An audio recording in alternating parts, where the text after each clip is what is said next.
Hello, c'est Mia de Positive Mind Attitude. Après un parcours de plus de 4 ans et demi avant de connaître enfin les joies de la maternité, j'ai décidé d'associer mes compétences professionnelles de thérapeute à mon vécu personnel lié à l'infertilité et la PMA pour accompagner les femmes en désir d'enfant et leur permettre de reprendre le plein pouvoir sur leur fertilité. Si tu veux agir pour ne plus subir, tu es au bon endroit. Que tu sois suivi médicalement ou non, mes conseils te permettront d'avoir un autre regard sur ton parcours et d'adopter une approche globale pour mettre toutes les chances de ton côté. Ensemble, brisons le tabou de l'infertilité. Si tu connais une femme qui est concernée par le sujet, je t'invite à lui partager cet épisode. Maintenant, installe-toi confortablement et c'est parti pour l'épisode du jour. Ce que j'aurais voulu savoir en commençant la PMA. Avant de démarrer ce podcast, je tiens à remercier Camille pour son gentil message. Camille me dit « Merci car tes podcasts sont de vraies sources d'informations et de réconfort. » Eh bien ça, tu sais quoi Camille, ça me touche énormément. Merci à toi et merci à toutes celles et tous ceux qui laissent des messages sous les épisodes. Ça me touche vraiment, vraiment beaucoup. Aujourd'hui, j'avais envie de te parler de quelque chose d'un petit peu tabou. C'est un peu toutes ces choses qu'on ignore finalement quand on entre dans ce parcours de la PMA. Et il y a plein de choses que j'aurais voulu savoir avant de me lancer. Alors, tu vas voir que le côté tabou, finalement, ce sera exactement la même chose pour la grossesse et ce sera exactement pareil pour l'accouchement. Il y a plein de choses que tu vas découvrir et je trouve ça un petit peu dommage parce que le fait d'en parler déjà en amont, ça permet surtout de te préparer. Tu vois, donc maintenant, te voilà prévenu.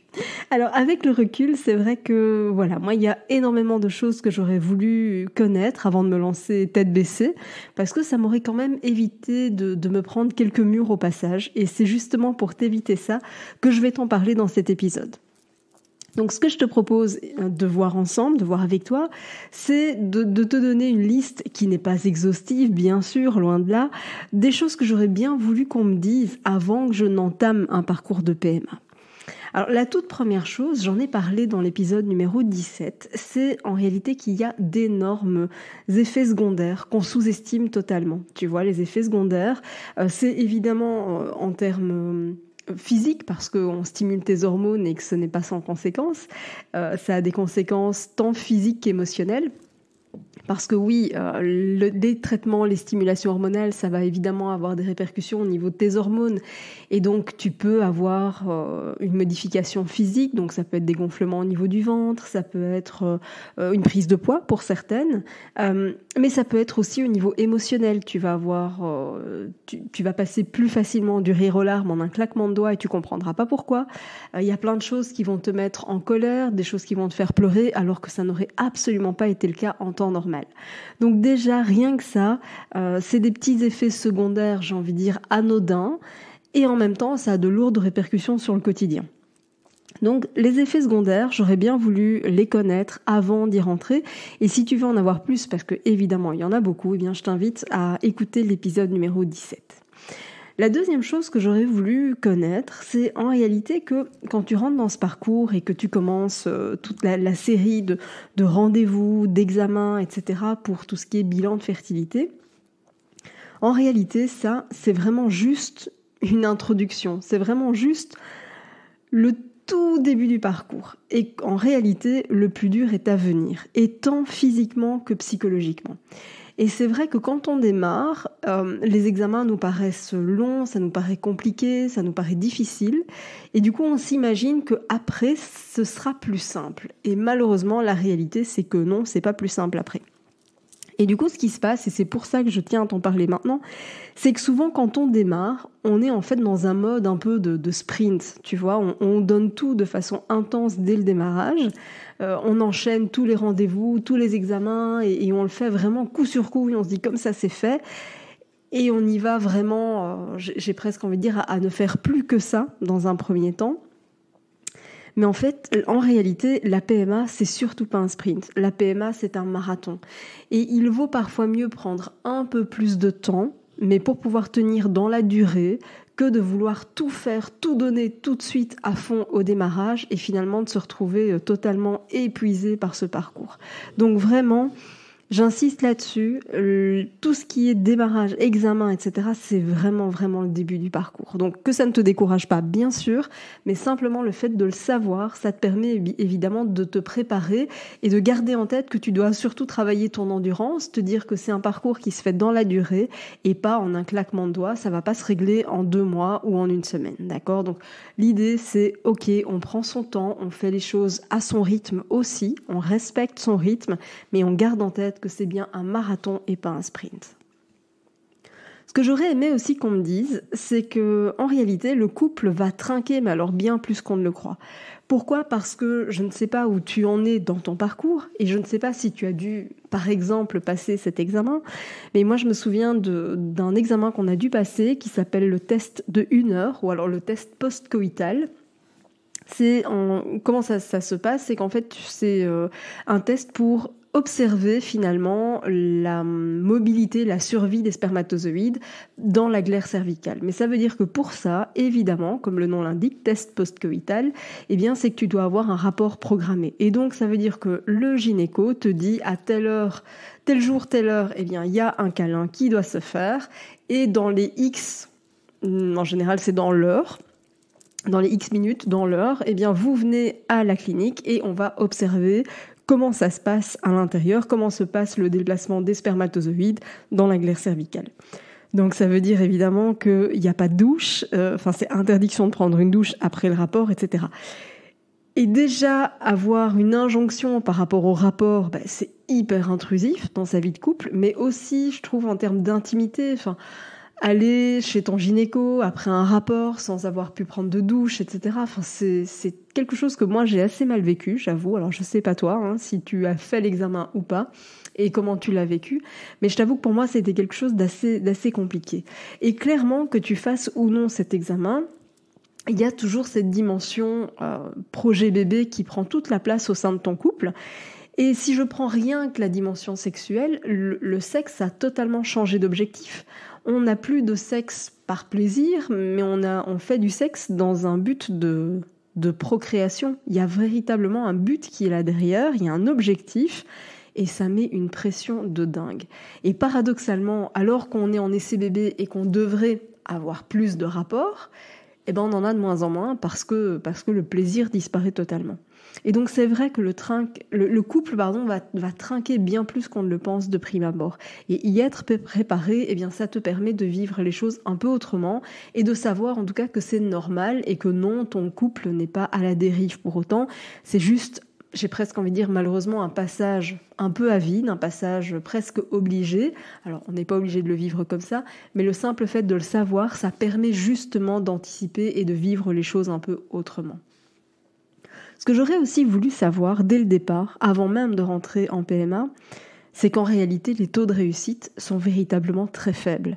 Alors, ok, c'est fantastique, et évidemment qu'il y a plein de bébés qui naissent grâce aux inséminations et aux fécondations in vitro, et c'est fantastique, bien sûr, mais c'est vrai que quand on n'est pas encore dans ce monde-là, quand on est encore novice en la matière, on s'imagine que la PMA, c'est la solution. Et pour toutes celles qui font des inséminations, j'en ai plein qui reviennent vers moi en me disant « mais j'en suis à la 2e insémination et c'est catastrophique, ça ne fonctionne pas ». Mais en réalité, je suis pas surprise et c'est pas grave. Pourquoi je dis c'est pas grave ? Bien sûr que émotionnellement, c'est un coup dur et il faut l'encaisser. Mais quand je dis c'est pas grave, c'est simplement que ça ne veut pas dire que ça ne fonctionnera pas par la suite. Parce que simplement, les taux de réussite sont véritablement très très faibles. Les taux de réussite pour l'insémination, ça tourne autour de 10 à 15%. Et si on va vers les fécondations in vitro, on est plus autour des 25% de réussite pour les meilleurs centres. Donc 30% dans certains pays, mais vraiment c'est de l'exceptionnel. Donc c'est juste pour te dire que, vu de l'extérieur, la PMA, ça semble être la solution. Mais en fait, une fois qu'on met le doigt dedans et qu'on commence à creuser, on se rend compte que non, pas vraiment. Oui, évidemment, comme je le disais il y a quelques minutes, c'est une piste extraordinaire. Il y a plein de bébés qui naissent grâce à ça et on est super content que ça existe, c'est fantastique. Mais simplement, il faut relativiser et de se dire que c'est pas après 1 ou 2 essais que c'est catastrophique si ça n'a pas fonctionné parce que, encore une fois, les taux de réussite sont vraiment très très faibles. Et il peut aussi arriver qu'il y ait des imprévus en cours de route. Et ça, je t'en parlerai dans un prochain épisode parce que ça aussi, ça me paraît vraiment important de te sensibiliser par rapport à ça. Et qu'il peut arriver, par exemple, que dans les imprévus, que le corps ne réagisse pas aux traitements qui ont été prescrits. Donc tu vois, quand on tient compte de tout ça, ça permet de relativiser et le fait de le savoir à l'avance, ça permet simplement de te rassurer et de te dire que ok, tu as eu 1, 2, 3 tentatives, parce que j'aime pas le mot échec, tu as eu 1, 2, 3 tentatives, ok, ça n'a pas donné le résultat que tu voudrais jusque maintenant, mais c'est pas pour autant que ça ne fonctionnera pas. Garder en tête ce taux est véritablement important. Ce que j'aurais aussi voulu savoir, c'est qu'il est vraiment plus qu'essentiel, c'est juste indispensable, c'est prendre soin de soi et c'est de se faire passer en priorité pendant ce parcours. Pourquoi ? Parce que tu vas être soumise à tout un tas de contraintes. Il y a évidemment toutes les contraintes d'organisation, parce qu'il faut jongler avec son agenda pour les rendez-vous, les examens, les échographies, les prises de sang, etc., etc. Il y a plein de choses à faire. Donc ça, c'est une première chose, et que c'est pas toujours évident selon le métier que tu exerces. Moi, en tout cas, c'est quelque chose qui m'a été très, très, très compliqué. Le centre n'était pas à proximité de chez moi, j'avais plus d'1 heure de route pour y aller, et donc forcément, c'est compliqué sur une journée, parce que ça me mettait à peu près 3 heures, 3h30 dans les dents tous les jours, parce qu'il y avait le temps d'y aller, il faut quand même prévoir une marge de sécurité, il y a le temps d'être sur place, de faire l'échographie, la prise de sang, etc. Et puis il faut rentrer et puis entamer sa journée de travail, etc. Et donc c'était vraiment compliqué, et ça veut dire que les 3 heures, 3h30 que j'avais entre guillemets perdu le matin, il fallait que je les récupère à un autre moment. Et donc ça me faisait des journées vraiment à rallonge. Et donc il y a effectivement ce côté organisationnel qui est peut-être aussi le cas pour toi. Mais il y a aussi à côté de ça, toutes ces stimulations hormonales, comme je te le disais, ça va avoir des répercussions énormes en termes émotionnels. Et donc ça veut dire qu'on est sous tension, sous pression tout le temps. On est sous pression déjà de soi par rapport à soi, parce que l'entrée en PMA n'est pas toujours quelque chose de simple à accepter. C'est pas non plus quelque chose de simple à vivre. C'est pas quelque chose de facile au niveau du couple, on vient d'en parler. Mais c'est pas non plus quelque chose de simple vis-à-vis de l'entourage, de la famille, des amis, de la pression qu'on peut avoir autour, cette pression sociale par rapport à ça. Et donc c'est vrai que on peut avoir du mal d'encaisser les annonces de grossesse, de devoir être présente à une baby shower, d'être présente pour la naissance d'un enfant et de devoir aller à la maternité, etc. C'est parfois très compliqué. Et ce que j'ai vraiment envie de te dire, c'est que le fait de le savoir, ça te permet de prendre soin de toi. Pourquoi ? Parce que c'est un petit peu comme si tu avais un réservoir quelque part. Et si ton réservoir est rempli, ton réservoir de bien-être est rempli, ce sera plus facile pour toi d'encaisser une mauvaise nouvelle, une annonce de grossesse. Tu auras bien plus facile d'encaisser ce genre de choses. Par contre, si ton réservoir bien-être est déjà complètement à sec, avoir une nouvelle qui va te bousculer un peu, mais ça te met finalement, ça ne te bouscule plus, ça te met au 36e dessous, tu vois. Et donc vraiment, prendre soin de toi dans ce parcours, c'est vraiment super important. Il faut que tu apprennes à te refaire passer en priorité, parce que, comme je le dis toujours, tu es en réalité la personne la plus importante de ce projet, toi et ton chéri bien évidemment. Et donc c'est important de vous remettre au centre, d'accord ? Et ce que j'aurais aussi voulu savoir, c'est que, rapport au taux de réussite, de la PMA, c'est que avoir une approche globale de la fertilité, c'est une absolue nécessité. Pourquoi ? Parce que sinon, ça revient à faire un pas en avant et 2 en arrière, ou ça revient aussi à mettre un pansement sur une plaie ouverte, si tu préfères. Pourquoi ? Parce que, comme je te le disais dans les tout premiers épisodes, alors il faudrait que je revérifie, mais je pense que de mémoire, ça doit être l'épisode numéro 3 et peut-être l'épisode numéro 4. Donc c'était comment se préparer à la PMA, et je réduisais ma fertilité au quotidien sans le savoir. Dans ces épisodes-là, j'en ai parlé parce qu'en fait, ce qui se passe, c'est que cette approche globale de la fertilité, elle est plus que nécessaire. Comme je te le disais, c'est en lien avec les taux de réussite. Et ce qui se passe, c'est que très souvent, la PMA, encore une fois, qui est une aide extraordinaire, se contente malheureusement aussi de mettre trop souvent un pansement sur une plaie ouverte. C'est-à-dire quoi ? C'est-à-dire qu'elle va chercher finalement à éteindre un signal lumineux qui s'est allumé sur ton tableau de bord, mais sans en chercher pour autant l'origine. Et ça, c'est véritablement problématique. Parce que, imaginons que tu sois avec un syndrome d'ovaire polykystique, imaginons donc que tu n'aies pas de cycle, eh bien, ce qui va se passer, c'est qu'on va te provoquer des cycles, on va faire une fécondation in vitro, imaginons, et c'est super, et même, imaginons, c'est fantastique, ça marche, génial. Mais on n'a toujours pas réglé ton problème de syndrome des ovaires polykystiques. Parce que ce syndrome-là, oui, aujourd'hui, il t'est problématique parce que tu es dans une optique de fertilité, tu es dans une optique d'avoir un enfant, mais en réalité, ce syndrome-là, il est problématique dans ton quotidien pour ta santé de façon générale. Et c'est pour ça que je dis qu'il est vraiment plus qu'essentiel d'avoir une approche globale de sa fertilité. Pourquoi ? Parce qu'on ne parle pas juste de reproduction, on parle de ta santé, et ça, c'est quelque chose qui se joue sur du long terme.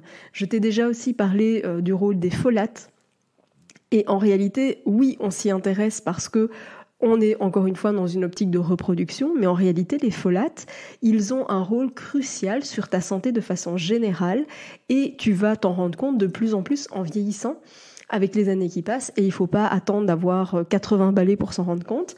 Mais tu vas voir que en fait, tout ce qui est lié à un éventuel déséquilibre hormonal va poser problème à un moment ou à un autre. Donc oui, la PMA, c'est génial parce que ça permet parfois d'avoir une piste de solution supplémentaire à explorer pour devenir maman, pour devenir parent en tout cas, et c'est génial.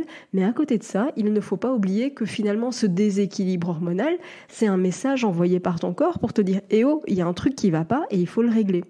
Et ça, c'est un peu ce que je reproche, c'est que on va pas au bout des choses dans une optique de long terme. D'où l'importance d'avoir une approche globale de ta fertilité parce que c'est pour toi maintenant, mais c'est aussi pour ton futur enfant et c'est pour ta santé pour tout le restant de ta vie. Ça, c'est véritablement quelque chose que tu dois impérativement savoir. Et tu vois, ce que j'aurais aussi voulu savoir, c'est que les informations, elles sont délivrées au compte-gouttes finalement par le corps médical. J'aurais aimé savoir que on n'allait pas prendre le temps de m'expliquer ce qui allait se passer, qu'on n'allait pas forcément m'expliquer les effets secondaires, etc. J'aurais aimé savoir à quel point c'était un univers qui ne prenait pas énormément de temps. Et de nouveau, je ne tire pas à boulet rouge sur l'ambulance, c'est pas du tout l'objectif. C'est simplement une réalité. Je sais à quel point ils sont peu nombreux par rapport au nombre de demandes. Je sais à quel point ils enchaînent un rythme de travail qui est incroyable. Et en même temps, en tant que patient, quand on est de l'autre côté, eh bien, c'est un univers qu'on ne connaît pas, c'est un univers qui peut parfois faire peur aussi, parce qu'on ne connaît pas le jargon utilisé, on ne connaît pas tous les tenants, les aboutissants des hormones. Et c'est vrai que ça peut faire peur. Et donc, j'aurais aimé savoir que on avait en réalité très très peu d'infos qui étaient communiquées. Et j'aurais aimé savoir aussi que tu as le droit d'avoir l'esprit critique, y compris avec le corps médical. Et ça n'a rien de révolutionnaire, ça n'a rien de méchant, ça n'a rien de tout ça. C'est juste que tu as des décisions importantes à prendre. C'est ton corps et tu as le droit de poser des questions et tu as le droit aussi de remettre en question certaines décisions. Tu vois, par exemple, ça me rend totalement dingue quand je vois qu'une patiente est en train de faire une hyperstimulation et qu'on lui fait quand même un transfert. Ça ne devrait pas arriver et donc en tant que patient, tu as le droit de dire non, pas de transfert ce cycle-ci, on reporte. Et voilà pourquoi avoir l'esprit critique, c'est super, super, super important, y compris avec le corps médical. Et j'ai envie de te dire, avoir l'esprit critique, c'est quelque chose qui est un droit de naissance ou presque. On a tous le droit d'avoir des opinions divergentes et en tout cas de remettre les choses en question parce que c'est ça qui nous fait avancer, c'est ça qui nous fait grandir. Si on n'avait pas ce sens de remise en question, comme je te l'ai déjà dit, je pense qu'on en serait toujours à penser que la Terre est plate. Tu vois, donc c'est super important de garder ce sens de l'esprit critique et encore une fois, y compris avec le corps médical, ça ne veut pas dire rejeter en bloc leurs propositions, ça veut juste dire prendre des décisions qui font sens pour toi au bon moment. Merci d'avoir écouté cet épisode jusqu'au bout. Si tu veux aller plus loin et bénéficier de plus de conseils, télécharge maintenant mon guide offert sur positivemindattitude.fr. Pour encourager ce podcast, merci de mettre une note et ou un commentaire sur ta plateforme d'écoute. Je te dis à très vite pour un prochain épisode.